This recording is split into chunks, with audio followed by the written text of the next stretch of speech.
নবী আল্লাহর ওয়াদার কথা বলা যাবে না।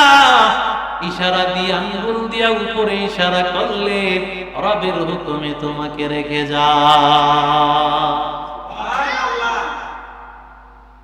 কেমন বিবি,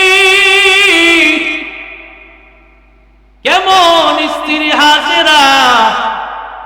হাজেরা ডাক দিয়া বলেন, ও স্বামী, যে আল্লাহ আমার গর্ভে ইসমাইলকে দিয়েছে, ওই আল্লাহ মরুভূমি অঞ্চলের মধ্যে আমাকে ধ্বংস করে দিবেন না, আল্লাহ আমাকে হেফাজত করবে।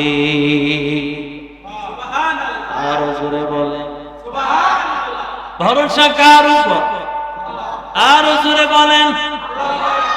হাজেরার কেমন ভরসা? মরুভূমি অঞ্চল, কোথাও কিছু নাই, চারদিকে কোনো মানুষ নাই, চারদিকে বাড়িঘর কিছুই নাই, কোনো একটা খাবারের ব্যবস্থাও নাই।